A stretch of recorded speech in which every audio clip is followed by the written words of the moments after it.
We are back at it again. We are continuing to get to know our state one village at a time. So thank you for coming back in to get to know our state a little bit more. Today we are covering 2 more villages. We're still in the seas. We will be doing Chenega Bay and Chevak.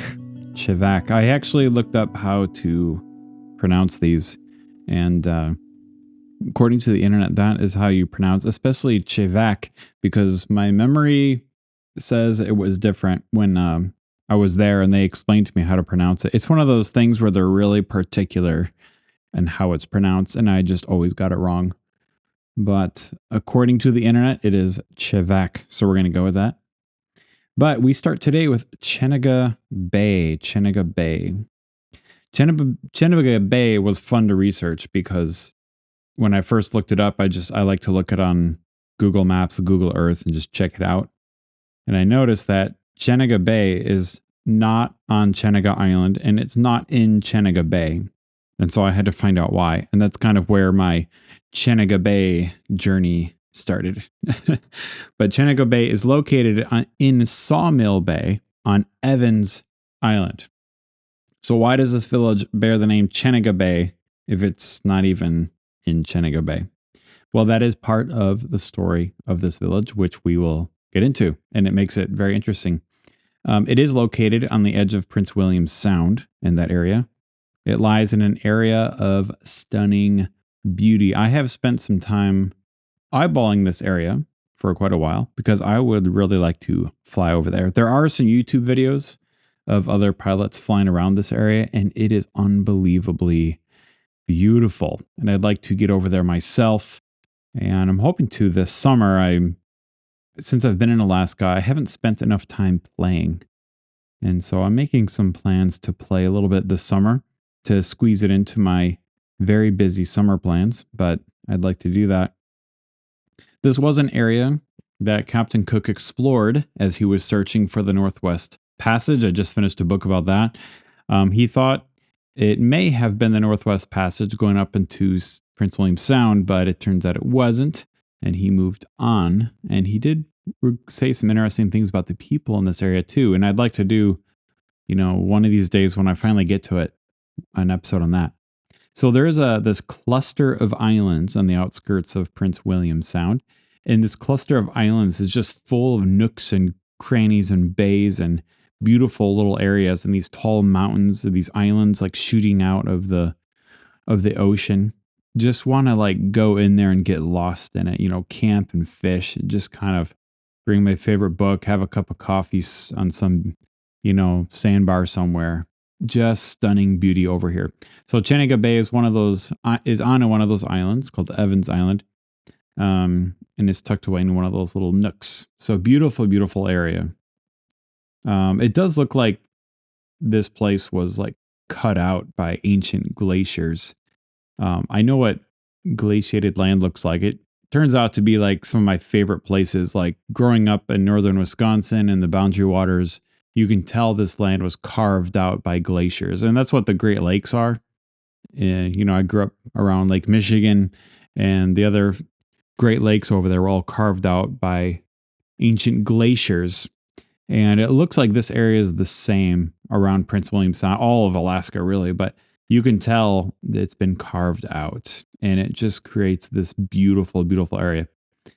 Anyway, I'm digressing here. Chenega Bay was first reported by a man named Ivan Petroff for the 1880 census.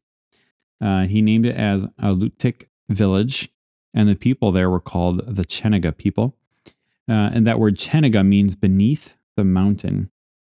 But he did not report them at its current location, but just a little bit to the north on the southern end of Chenega Island. And so now our mystery is being solved.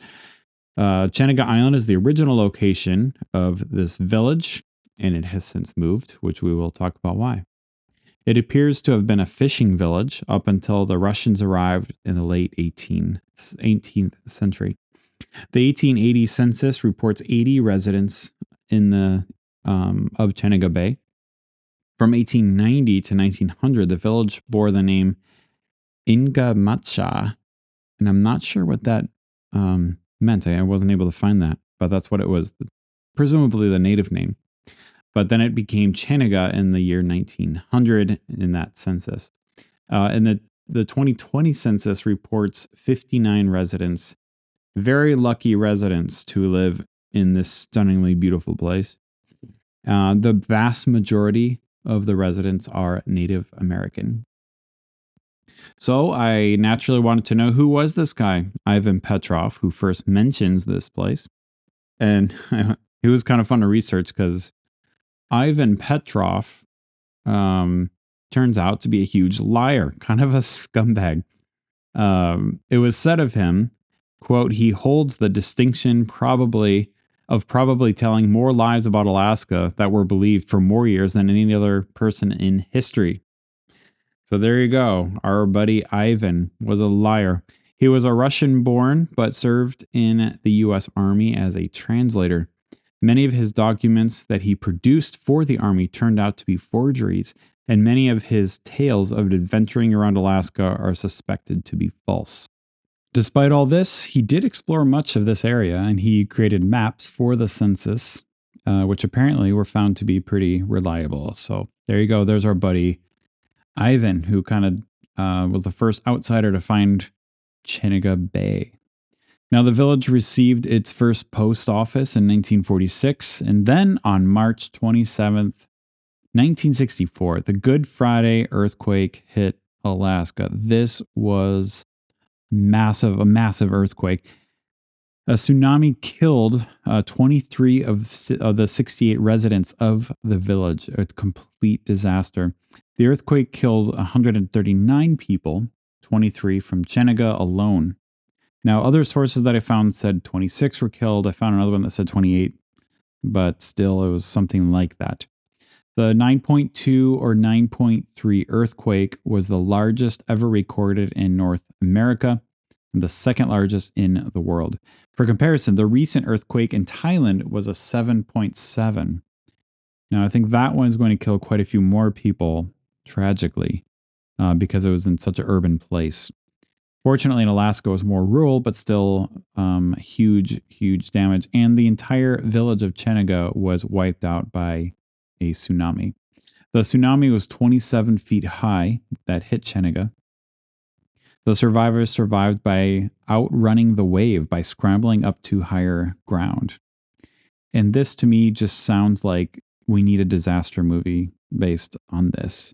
Just imagining a 27-foot wave coming to your home, and you have to run out the door, run up the hill to escape it. I feel like it can be like, I love like Dante's Peak, 2000, what's that movie, 2012?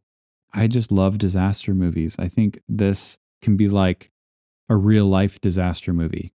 Historical movies based on real historical events is my favorite genre. And here we have this amazing material and no one is capitalizing on it. Maybe I can do it. I don't know. I'm not a movie guy, though. Anyway, this tragedy changed the village as it completely wiped out about a third of the village's population. All right, in the mid-1980s, the village was finally reestablished on Evans Island in Sawmill Bay, but it retained its original name of Chenega Bay. Even today, it is an annual tradition for the Chenega residents to gather on Good Friday to remember this disastrous event. Now, I was able to go on Google Earth and I found the old village location on Chenega Island, which is a little bit to the north.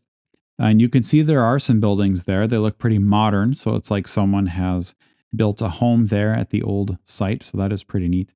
Now, you can see why Chenega means beneath the mountain, because that old site does sit at the base of a pretty tall mountain on that island there. Just looks like such a beautiful place. I just think I need to go there. But as far as disasters in Chenega, this was not the last one. There was more in store for Chenega.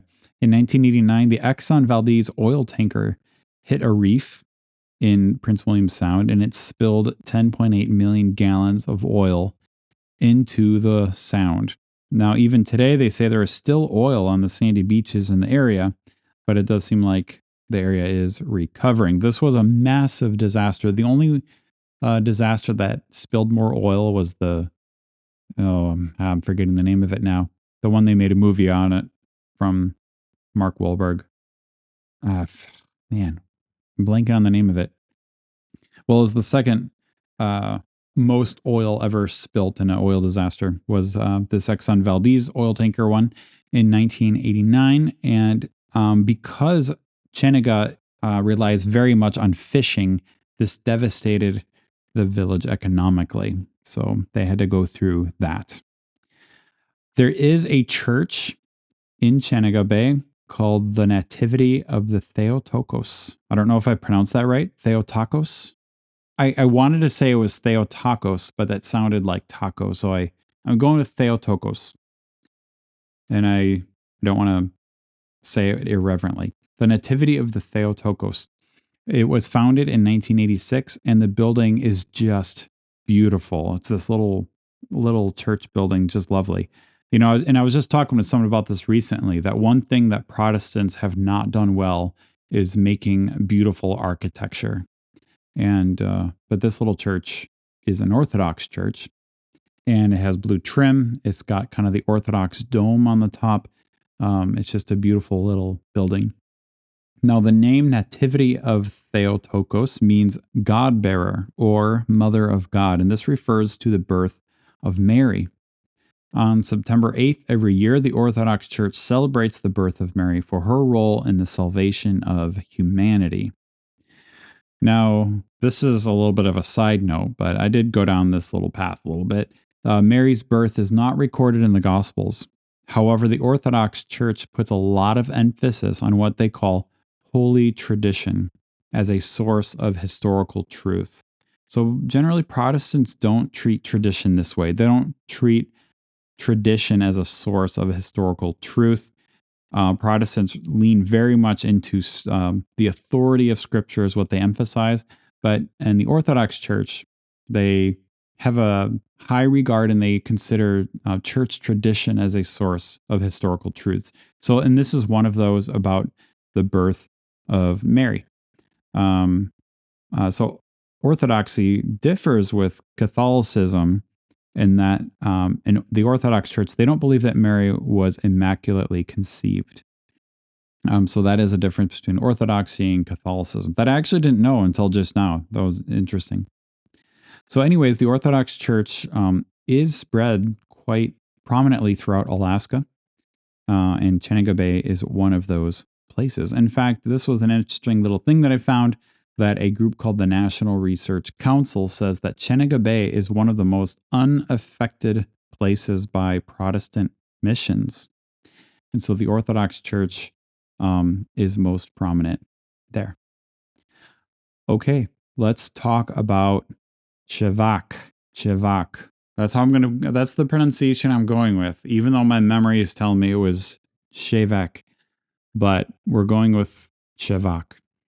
Now, I've been to Chevak before. My first time there, I nearly got lost. I was approaching the village in my Cherokee 6, and I spotted the village. I could see the airstrip right there near the village.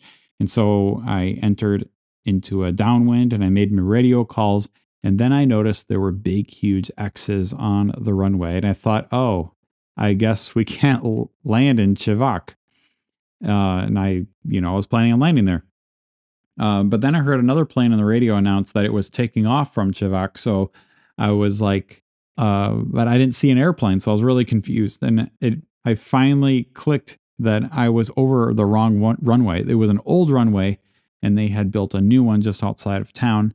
And I had goofed it up. And so I was probably confusing that other pilot with my weird positional calls, and I was not where he thought I was. So anyway, don't tell anyone that story. Just promise me you won't tell anyone because, it's just embarrassing.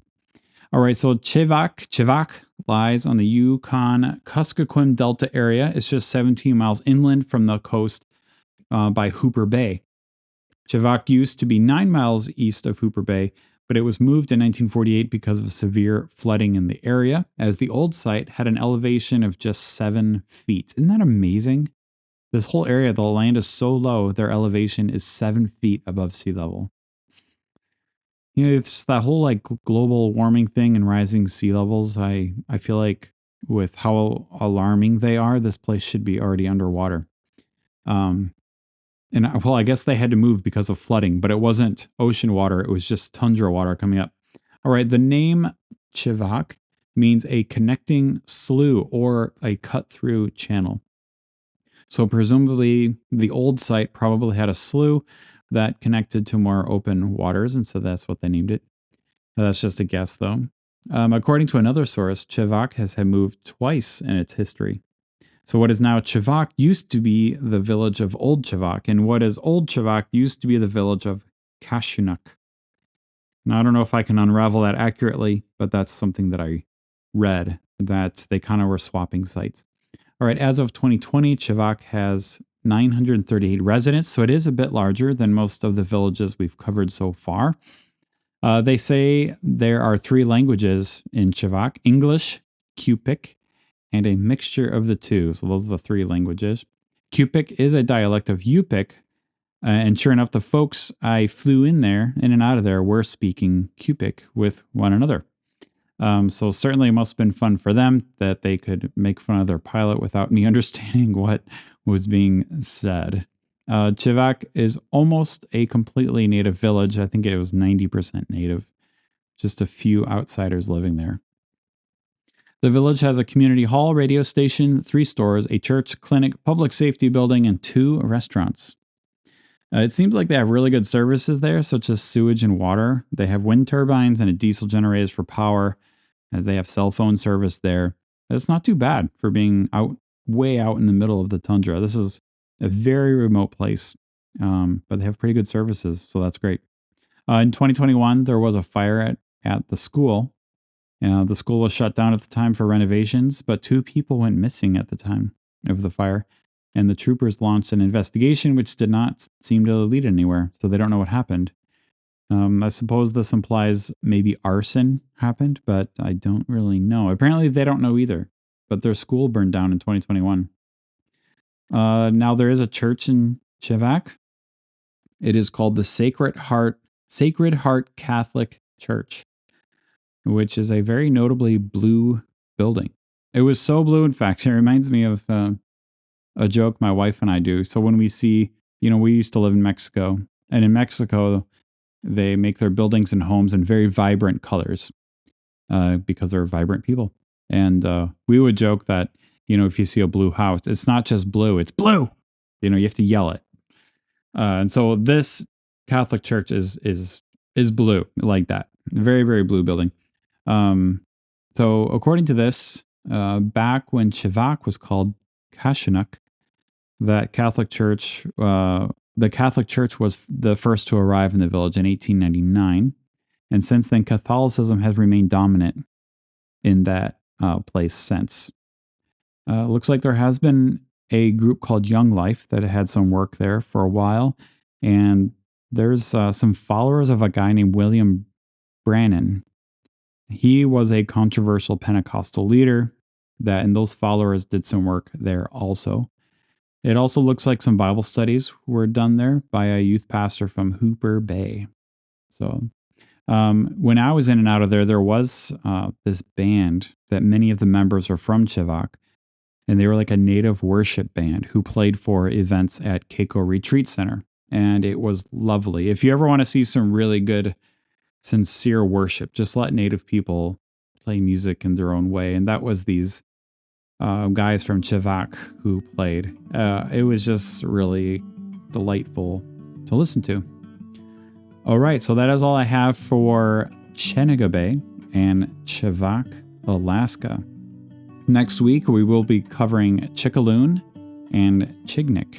Chickaloon and Chignik.